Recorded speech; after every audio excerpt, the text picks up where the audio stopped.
Pour trouver les diviseurs d'un nombre entier naturel, nous allons utiliser un tableau spécial. Ce tableau n'a pas un nom universel, mais appelons-le le tableau des diviseurs. Pour pouvoir bien utiliser ce tableau, je vous conseille de voir l'épisode concernant les caractères de divisibilité. Dans un premier temps, déterminons les diviseurs de 48. Déterminons les diviseurs de 48. Par quel nombre je dois multiplier 1 pour obtenir 48? Et nous devons multiplier 1 par 48. 1 multiplié par 48 nous donne 48. 2 multiplié par 24, nous obtenons 48. 3 multiplié par 16 nous donne 48. 4 multiplié par 12 nous donne 48. 48 n'est pas divisible par 5 parce que un nombre divisible par 5 se termine soit par 0, soit par 5. Pour 6, nous avons 6 fois 8 nous donne 48. 7 n'est pas divisible par 48 parce que 48 ne figure pas dans le tableau de multiplication de 7. Par exemple, 7 fois 6 nous donne 42 et 7 fois 7 nous donne 49. Nous n'avons pas 48. 8 fois 6 nous donne 48. Qu'est-ce que nous constatons? Les chiffres 6 et 8 reviennent deux fois. Donc, pour déterminer les diviseurs de 48, nous devons nous arrêter au niveau de la sixième colonne. Nous commencerons du chiffre 1 jusqu'au chiffre 6. Puis continuons du chiffre 8 vers le nombre 48 autant pour moi. Donc du chiffre 8 vers le nombre 48. Donc si j'appelle A l'ensemble des diviseurs de 48, nous obtenons A composé des éléments 1, 2, 3, 4, 6, 8, 12, 16, 24, 48. Donc nous avons pris 1, 2, 3, 4, 6. Lui, comme ici au niveau de 8, on a eu redondance. Donc on joue avec 8, 12, 16, 24, 48. C'est ça le principe. À présent, déterminons les diviseurs de 50.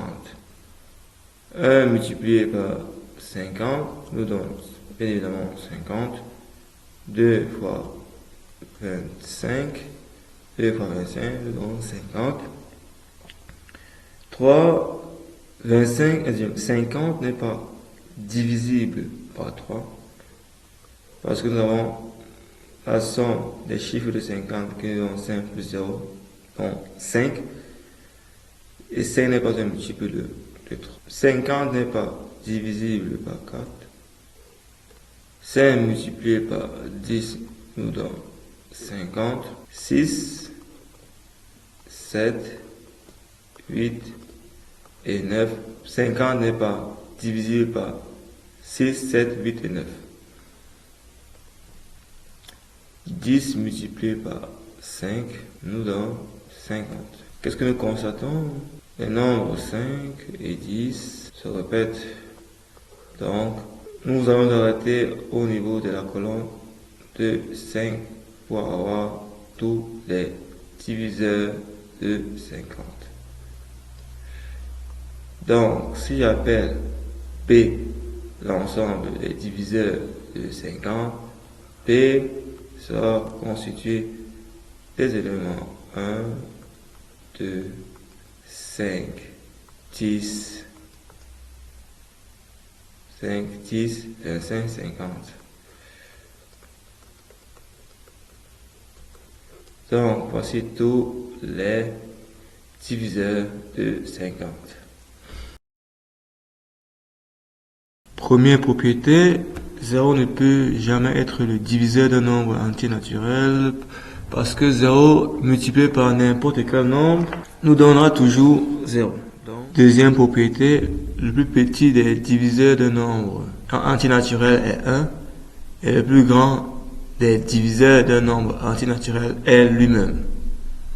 Dans ce cas, si je vous demande de me donner deux diviseurs d'un nombre quelconque, il n'y a pas lieu de réflexion, il est certain que 1 et le nombre en question sont des diviseurs. Première question. Écris l'ensemble C des diviseurs de 24. Deuxième question. Écris l'ensemble D des diviseurs de 36. Pour la première question, nous voulons l'ensemble C des diviseurs de 24. Donc, nous voulons l'ensemble C des diviseurs de 24. 1 multiplié par 24 nous donne 24. 2 multiplié par 12 nous donne 24. 3 multiplié par 8 nous donne 24. 4 multiplié par 6, nous avons 24. 24 n'est pas divisible par 5 parce que 24 se termine ni par 0 ni par 5. 6 multiplié par 4, nous avons 24. Mais nous constatons que nous avons répétition des chiffres 4 et 6. Donc, pour déterminer l'ensemble C des diviseurs de 24, nous allons partir de 1 jusqu'à 4, nous allons jusqu'à 4, et puis de 6 jusqu'à 24. Donc, pour la première question, l'ensemble C des diviseurs de 24 sont 1, 2, 3, 4, de 1 jusqu'à 4, puis nous continuons 6, 8, 12 et 24. Pour la deuxième question, déterminons l'ensemble D des diviseurs de 36. Donc, 1 multiplié par 36 nous donne 36. 2 multiplié par 18 nous donne 36. 3 multiplié par 12 nous donne 36. 4 fois 9, 36. 36 n'est pas divisible par 5. Et 6 fois 6 nous donne 36. Nous avons répétition du chiffre 6. Donc, nous allons appliquer la règle. Dans les diviseurs de 36, c'est de 1 à 6, puis de 9 à 36. Dans la deuxième question, nous avons D.